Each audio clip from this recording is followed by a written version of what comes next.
Hello, multi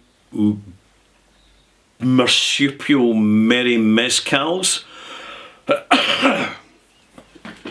I'm Ralphie in the Bothy. This is Ralphie Review 974 Extras, X for Extras, in which, with the help of a little glass of whiskey, lovely, sherry, malty, little bit blendy, pleasant, and unchill filtered, natural colour, bottled at 46%, so all good. We like the good things. And sometimes the good things come in a glass.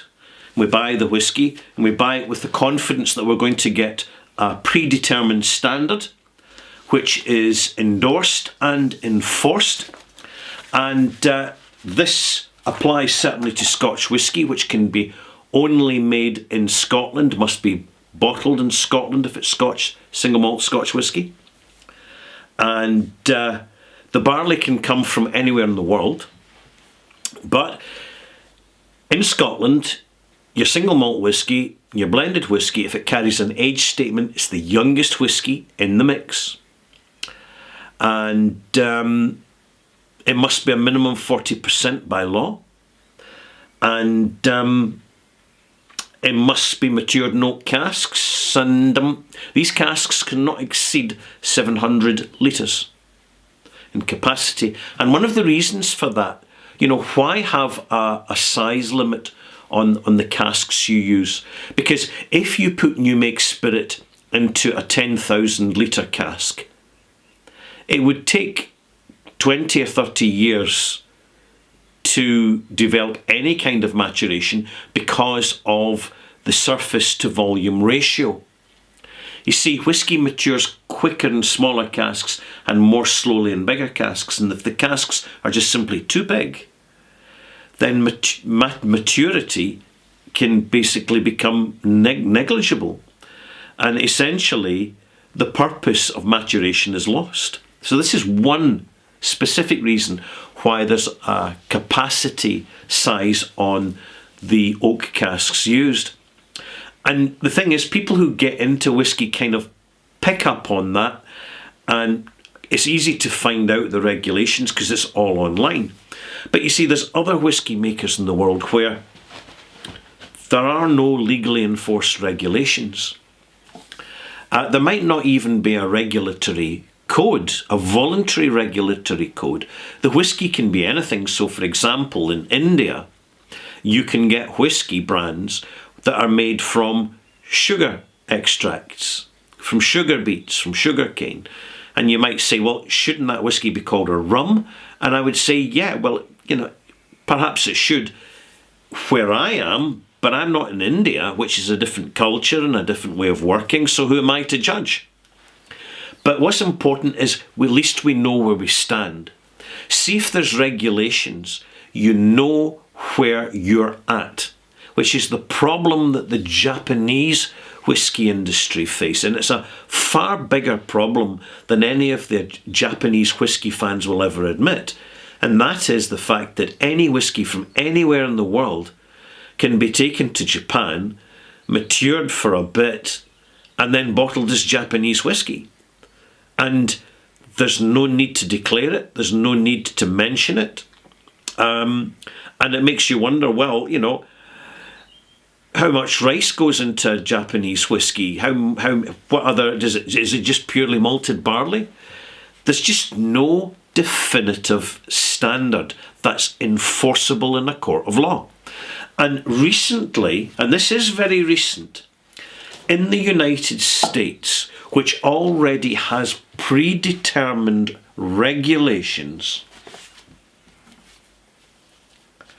Hang about. Did I mention the malt mention?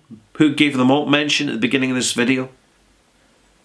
I don't think I did. It was Preston W. Thank you, Preston W, for your malt mention right at the beginning of this video. It just jumped into my head. I think maybe I've missed it, or maybe I'm just going a wee bit doolally, or maybe both. Anyway, back to the monologue. In the United States, when you buy a bottle of bourbon, you know that by law it must be a minimum of 51% corn. You know that it must be made in specific specific areas within the United States and matured there. So there's this understanding that, it doesn't take a big inquiry to discover the difference between a straight American bourbon and a Tennessee whiskey. They're both whiskies, but one is a bourbon and a whiskey, and the other doesn't want to be called a bourbon, so it's a Tennessee whiskey, Jack Daniels. So we know where we stand, and again, the bottling strength is predetermined too, and you have little eccentricities specific to the United States, such as bottled in bond, which will normally appear on the label of a bottle, which is a bottle of whiskey as BIB, which specifically means that the production of that spirit had to meet very specific criteria of production and maturation and bottling before it could be sold as bottled in bond. And this is one of the for me as a Scotch whisky drinker, this is one of the exciting finds about American whisky, along with some of these fantastic ryes that you find in the United States, from Eagle Rare and Rittenhouse and all the rest of it. Very interesting times, because you've got a very big country with a very big diverse culture and a very large geographical climatic difference. So in the north of the United States, if you happen to be up in New England, you've got more or less a climate similar to Scotland, actually, for most of the year. Whereas if you go down to Florida, you have got what is in fact an equatorial subtropical climate, where it's probably ideal for producing rum, and has in the past produced great rum, but technically could also produce whiskey.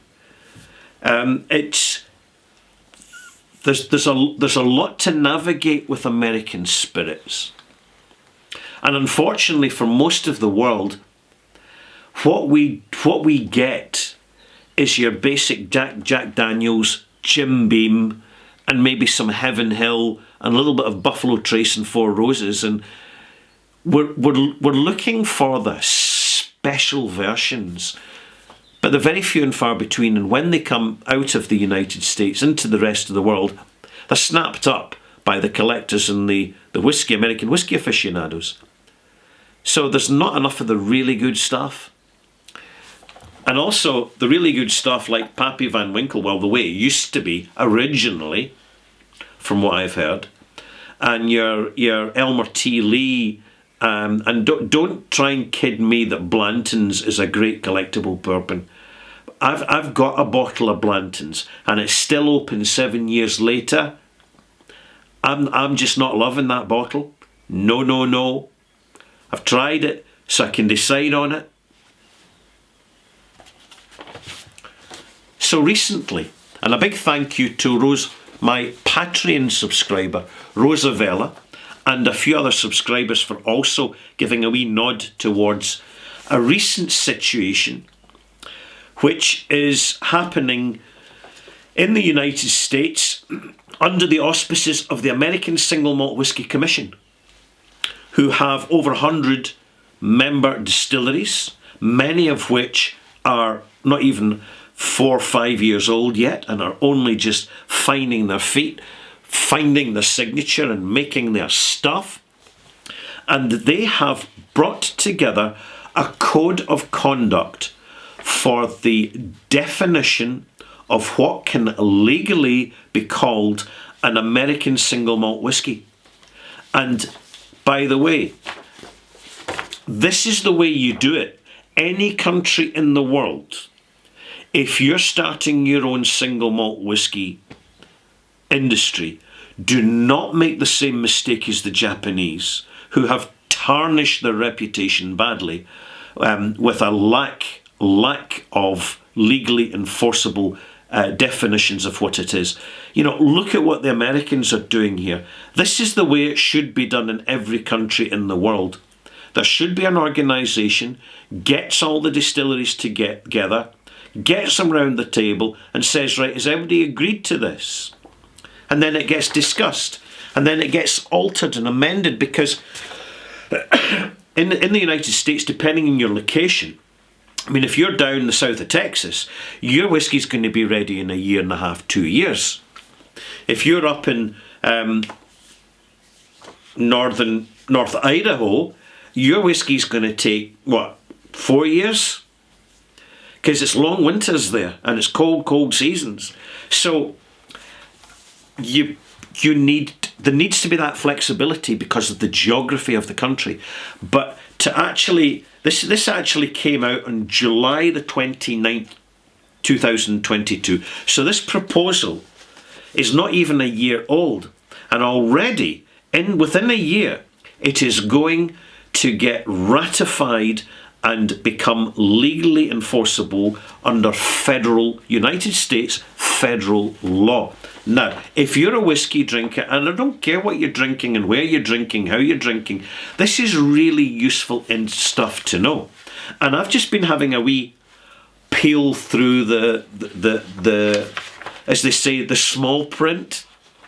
And it's very interesting that it provides enforcement along with flexibility, which in fact is done in a practical and sensible style. It may not be perfect. I don't think it is perfect.